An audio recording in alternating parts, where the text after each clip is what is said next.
Boom, bang. Hello, hello, hello. Hey. All right. So I'm live on YouTube and I'm live in my Facebook group. So I'm super excited that you are here. Today's topic is how to deal with anxiety and frustration when you are tired of waiting for God to restore your marriage. This is real. Okay. So if you see me looking back and forth, of course, I'm on YouTube here, and that's where I've recorded, and then I'm in the Facebook group over here. So I'll predominantly be looking straight ahead so that we can record this, save it on YouTube, and get everything going. Okay, so that everyone can watch it again later. Okay, so how do you deal with this? Now, this is real. Like, I don't know if you're like me, but I'm a doer, I'm a fixer, I'm a problem solver. If there's a problem, we got to get it fixed. We don't have time to play any games, okay? Let's get the job done. And sometimes when you're ambitious, when you're driven, when you're used to solving problems, it's hard for you to wait. Okay? It's hard to wait. I mean, yes, we're talking about God here, but sometimes it's like, okay, God, I said the prayer, I fasted, I prayed, and I fasted and I prayed. Now what, God? Okay. So there's a couple things that you must understand when you are going through this season. Okay. Um, One, you've got to trust God's timing. I know it's like God, but look, like, come on, but you've got to know that He knows what's best for you.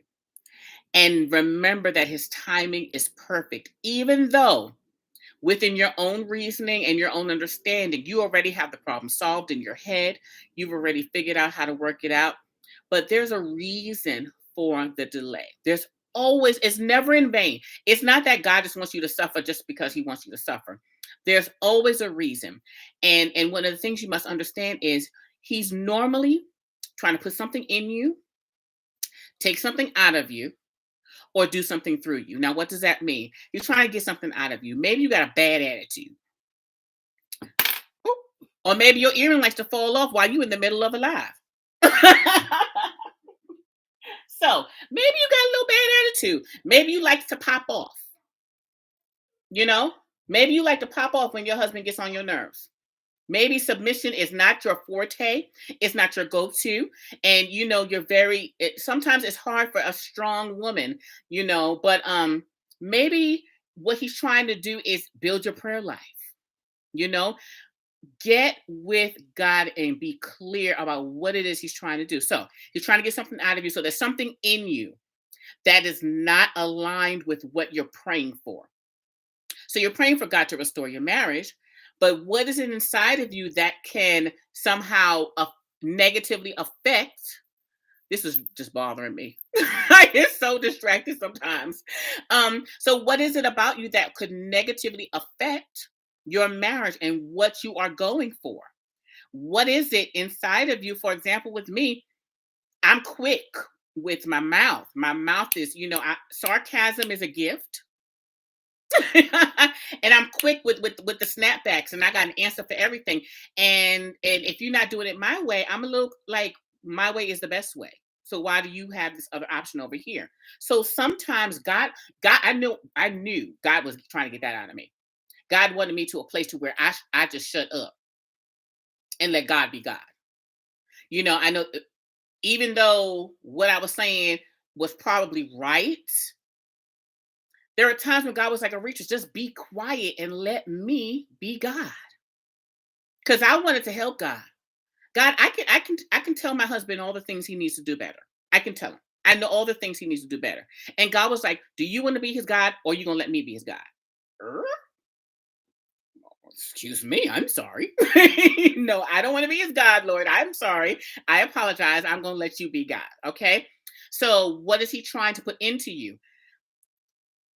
There are some missing pieces or some things that are in you that he's trying to do. For example, he might be trying to get your prayer life realigned. He might be trying to get some more word in you, because there's nothing like a trial to make you dive into your word real strong. Oh, I need to stop. I'm in my word 24/7. I'm trying to hear the Lord and the Lord hear me. What does the word have to say for today? So it's nothing like a little trial to make you dive into your word a little bit more. Sometimes, he's trying to pour some more love into you. Maybe you need a little bit more love and tenderness. Maybe there's some more self-care that you need to be focusing on. But there's always something. Now, what's he trying to do through you? Sometimes in your darkest seasons, God will use you to bless the lives of other people. God may use you to transform and pour into people who are hurting, who are 5 steps behind you. Because no matter where you are in life, there's always someone who's trying to get where you are.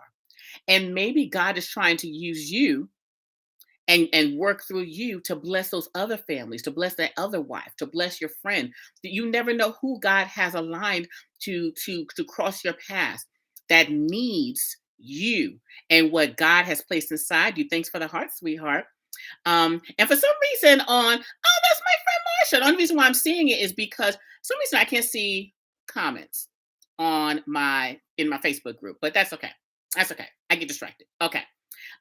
So sometimes he's trying to do stuff through you, and you have to surrender to the Holy Spirit. You have to surrender to God because you never know what he's trying to do. But this is the thing that we all know. All things work to the good of for those who love him.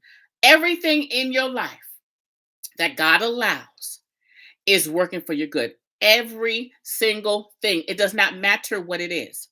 Everything. The pain, the tears, the frustration, all of that is working for your good. And you have to trust that God knows what he's doing. You have to trust that he's aware of what you're going through. So that's the first thing. So trust that he knows what he's doing. Trust his time. And number 2, sometimes there's a delay because he's trying to work, he's trying to do something inside of you. And then third, ask, and this is this is one of the best ones because I've heard people misinterpret the scripture and use it a little. Well, I won't say they misinterpret it. They just use it differently. So I'm going to give you the Arrettres Hollins version, where we say, God will bless you with the desires of your heart. And some people believe that means whatever I desire, God is going to bless me with that. But that's not my interpretation of that. My interpretation of that is God is going to put inside of me the desires that he has for me, the will or plan of what he has for me. He's going to place those desires inside of me. For example, let's say I have well, first of all, let me be clear. I had no desire to become a wife coach. I had absolutely none. I have a heart and a passion for women who are hurting in their marriage. I mean, my heart bleeds and I am there from the time, even before I was married, I was always helping women and helping wives who are struggling.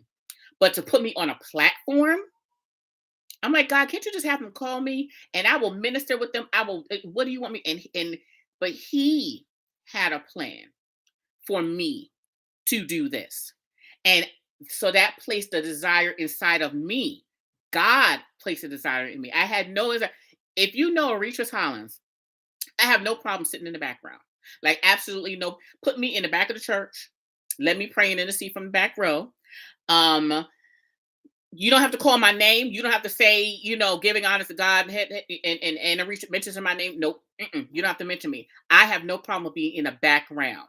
But God has other plans. And what am I supposed to do? Align myself with his plans. So he put the desire in my heart to go ahead and submit and surrender. So my point is, you must ask God to give you the desires of your heart. Meaning, Lord, put your will inside of, put your desires. What is it? Give me the desire for what your will is for my life. That's the interpretation that has blessed me tremendously. Because those moments when I want to have a temper tantrum, because I'm a little spoiled. I mean, I'm spoiled and I'm very headstrong and I know what I want. I know how I want it. I know when I want it. I know how to get it. That's who I am. And sometimes when you're waiting on God, you may get a little funky with him. I mean, let's just be real. You're a little impatient with him. Like, Lord, why is it not here? But when you align, and the reason why that happens is because maybe my desire is not fully aligned with his desire. Like, for example, what I wanted from my husband wasn't fully aligned with what God wanted. So I had to be patient and surrender to God and say, okay, Lord, you place the desires that you have for me in my heart. And give me a spirit of submission so that I'm not fighting and wrestling with God. Who got time to wrestle with God like we gonna win? Who? Houseway.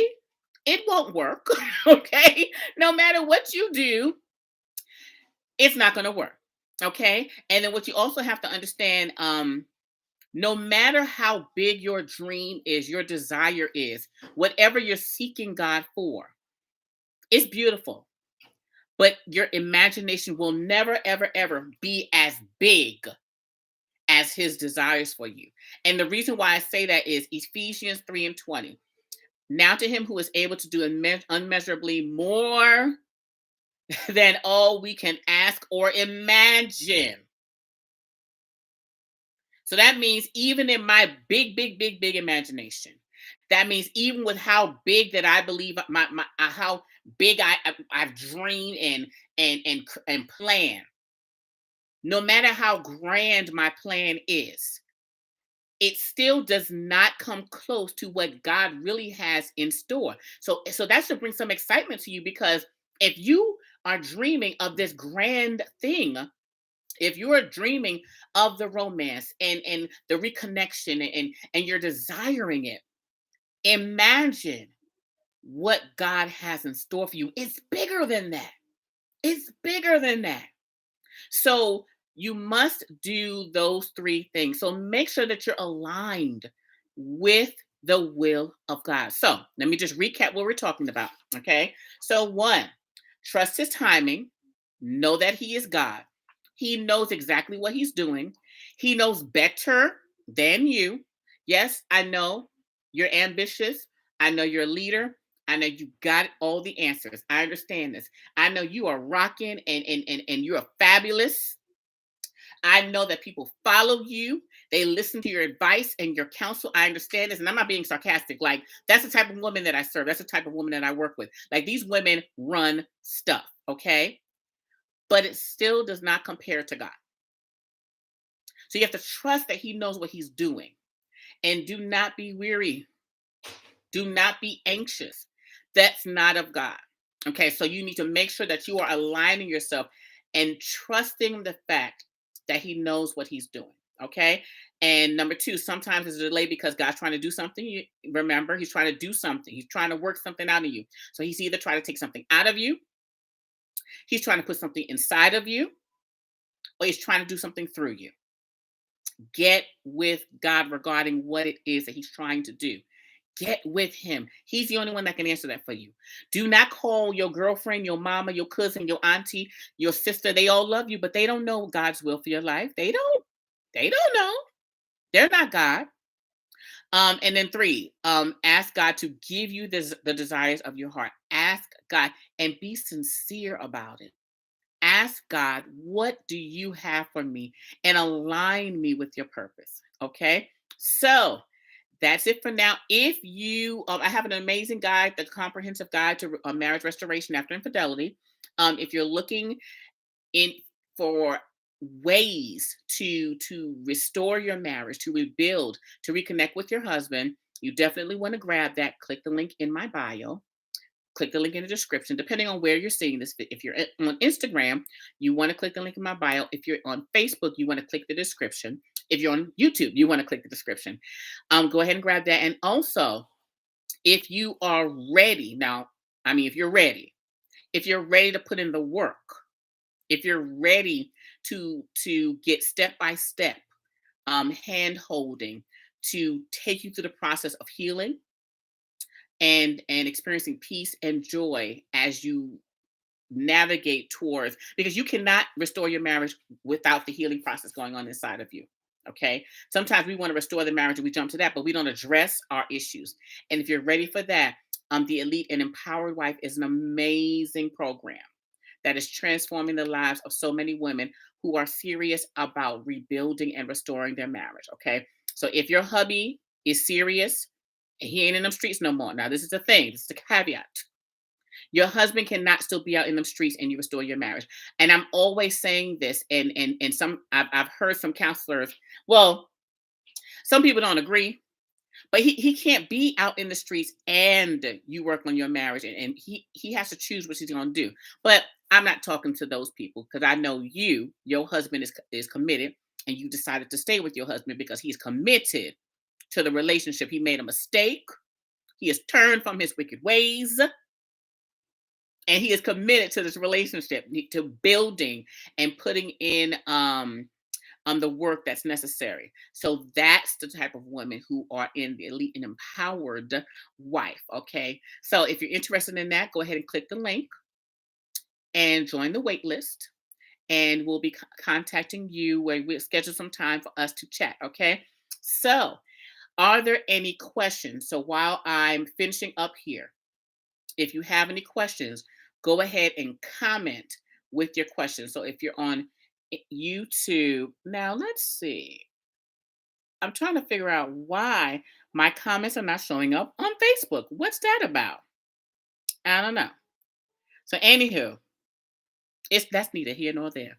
So, if you have any questions that you would like for me to answer, go ahead and drop them here, and I'll wait a couple seconds. If not, make sure you turn on your notifications, because I send the email letting you know. But the easiest thing is to turn on your notifications. So if you're on whatever planet,